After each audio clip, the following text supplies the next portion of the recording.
from the book of Isaiah, chapter 50, verse 4 to 7. The Lord God has given me the tongue of those who are taught, that I may know how to sustain with a word him that is weary. Morning by morning he wakens my ear to hear as those who are taught. The Lord God has opened my ear, and I was not rebellious. I turned not backward. I gave my back to those who struck me, and my cheeks to those who pulled out the beard. I hid not my face from shame and spitting, for the Lord God helps me. Therefore, I have not been confounded.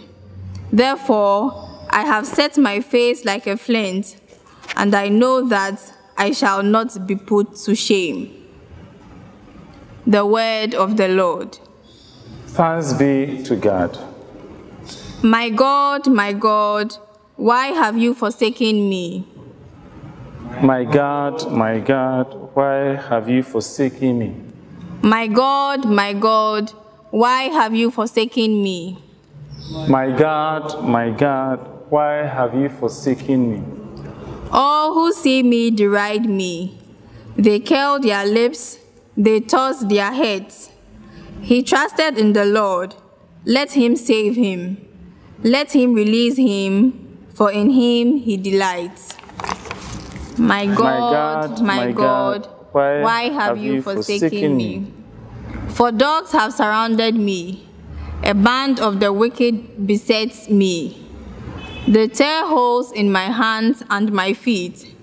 I can count every one of my bones. My God, why have you forsaken me? They divide my clothing among them. They cast lots for my robe. But you, O Lord, do not stay afar off. My strength, make haste to help me. My God, why have you forsaken me? I will tell of your name to my kin and praise you in the midst of the assembly. You who fear the Lord, give him praise. All descendants of Jacob, give him glory. Revere him, all you descendants of Israel. My God, why have you forsaken me? A reading from the letter of St. Paul to the Philippians, chapter 2, verse 6 to 11. Christ Jesus, though he was in the form of God, did not count equality with God a thing to be grasped, but emptied himself, taking the form of a servant, being born in the likeness of men. And being found in human form, he humbled himself and became obedient unto death, even death on a cross. Therefore God has highly exalted him and bestowed on him the name which is above every name, that at the name of Jesus every knee should bow, in heaven and on earth and under the earth, and every tongue confess that Jesus Christ is Lord, to the glory of God the Father. The word of the Lord. Thanks be to God. Praise to you, Lord Jesus Christ, King of endless glory. Praise to you, Lord Jesus Christ, King of endless glory. Christ became obedient for us unto death, even death on a cross. Therefore God has highly exalted him and bestowed on him the name which is above every name. Praise to you, Lord Jesus Christ. Jerusalem Dominum, laudatum Sion. Hosanna, Hosanna, Hosanna, Hosanna, Hosanna filio David. Lauda Jerusalem Dominum, lauda Dotum Sion. Hosanna, Hosanna, Hosanna, Hosanna, Hosanna filio David. So my brothers and my sisters in Christ, today I undertook a one-man procession. Since all of you are confined in your homes and could not join us for our usual Palm Sunday procession. And I must say, I enjoyed the procession very much. I sang many songs. One of them is what we have just sung. There's another song probably we can sing to exalt the name of the Lord. Ohini biara tisewu Yesu Christo. Enti viasia manyina kase unkuto na wo yohin. Ohin biara tisewu Yesu Christo. Enti viasia manyina kase unkuto na wo yohin. Mumani so Yesu no yohini.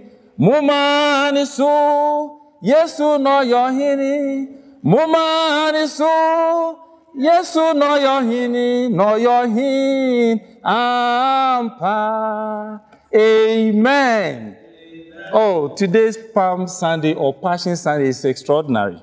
I have very much enjoyed it. We have a very long narrative which I have not been able to proclaim to you because it stretches from chapter 26 of Matthew's Gospel, verse 14 through to chapter 27 to verse 66, a very long one. And basically, it talks about the time when Jesus was betrayed by the apostle Judas Iscariot. In fact, it begins from the time he went to see the officials, and from there he came, he joined them, they had the Last Supper. During the Last Supper, he left the room where they were. Jesus had already mentioned that one of them was going to betray him.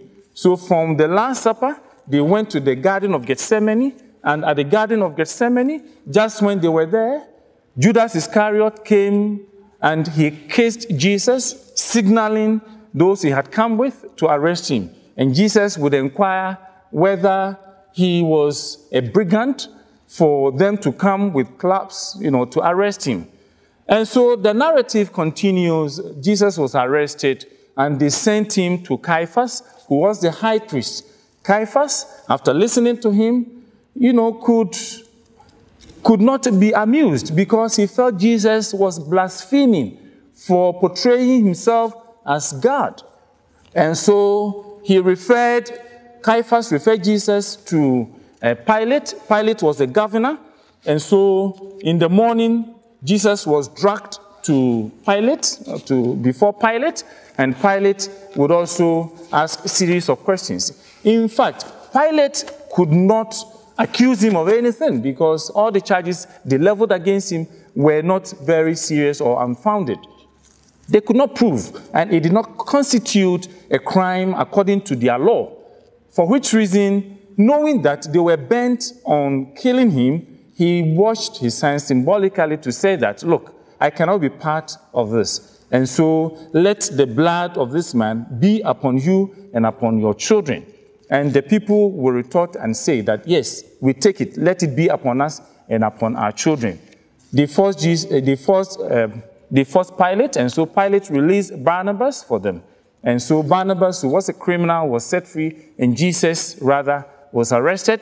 And so his passion began. They spat upon him, they kicked him, they scourged him, and finally he had to carry the cross, and Jesus went to Calvary, where they nailed him, and Jesus hung upon the cross, and finally he died. And when he died, they removed the body, and they gave the body to Mary, And just about that time, Joseph of Arimathea came to the scene. He had bought a new tomb. And so he took the body of Jesus and he laid him in the tomb. This is what basically this whole long narrative is about. My brothers and my sisters in Christ, the Passion of Jesus today is described as Passion Sunday because today sets the tone. Jesus enters Jerusalem for the last time. And within the next few days, Jesus goes through the Passion, his arrest and his suffering and his death. And so we call today Passion Sunday, otherwise also known as Palm Sunday. Palm Sunday because the people took branches of palms and they put it on the floor, on the ground, and they sang and exalting Jesus, and Jesus triumphantly entered into Jerusalem for the last time, after which time he did not come back. And so today's celebration is very important for us as Catholics and as Christians. Now, the Passion of Jesus Christ is the story of how Jesus accepted upon himself to die in place of man. And so the first reading from Isaiah talks about the suffering servant, like a sheep who he was led to the slaughterhouse. He did not rebel, he did not resist. And they pulled his beard, and yet he accepted it without complaining. The second reading from Philippians chapter 2 also says that Jesus, though he was in the form of God, did not accept equality with God. So he surrendered his life as a servant, and even to the point of being a slave, he accepted death on the cross. And so at the mention of his name, every knee shall bow, every tongue shall confess that Jesus is Lord. My question to you is, as we reflect on the story of the Passion of Jesus Christ, beginning with today, Passion Sunday, which of the characters do you identify with? Are you one of the Jews who will praise Jesus genuinely and who will see him as a king who has come to restore hope and to bring salvation to humanity? Or you see yourself as Caiaphas, who could not handle him because he felt that he had blasphemed? Do you also see yourself as Judas Iscariot, who would betray him? Are you the type who betrays because you abandon your faith? Or you are like Pilate, who knowing that Jesus was innocent, would not have any of it. And so he would protest by washing his hands. Or you identify with the scribes and the Pharisees who said, crucify him, who spat on him. Do you also identify with Simon of Cyrene? When Jesus was on his way to Calvary, he came to assist him. Do you identify with the soldiers who nailed him and who were doing their job and they would not take anything and so would have to fulfill what they had been commanded to do? Or are you like Mary, who would take Jesus, who accompanied Jesus throughout the entire proceedings, and at the foot of the cross would sit quietly and receive the body of Jesus? Or you are like Joseph of Arimathea, who would even sacrifice what you have bought in order to keep decent the body of Jesus. So the characters are many, and we have to identify ourselves with it. For so long as sin continues to be a battle, and for so long as we continue to live unrighteously, we identify with one or the other character. My dear brother, my dear sister, do not let the entry of Jesus into Jerusalem be in vain. Don't let your profession of faith be in vain. Let us suffer with Jesus. Let us remain firm and resolute. Let us remain committed to our faith. Let us continue to profess the name of the Lord. Let us believe in him. Let us relieve him of his suffering, even as we take up our own cross and challenges. Let us continue to dedicate ourselves to the cause of righteousness. Let us identify with the believing community so that we will dignify the name of the Lord. There are several things we can do. I pray that today, Passion Sunday, will bring some joy and hope in our lives as we journey into the Holy Week, especially with the Triduum ahead of us, we will celebrate this intense moment, the Holy Week, beginning from today and continuing from Thursday, Friday, Saturday, being the Triduum. Let it be a moment when we relive the story of our salvation so that we can identify with Jesus and we can experience the joy of a new life after we have suffered with him. May he bless you and may he keep your faith alive and may you continue to joyfully express your faith as a person who lives not for yourself but for the one who came to die to save you. Amen. Amen. Shall we pray the prayer for the end of the coronavirus? And we do this in communion with the rest of our brethren all over the world. Almighty and merciful Father, who show your love to all creation, we come before you asking for a quick control of the coronavirus currently ravaging the world. Hear graciously the prayers we make for those affected by the virus in various parts of the world. Grant healing to the sick, eternal life to the dead, and consolation to bereaved families.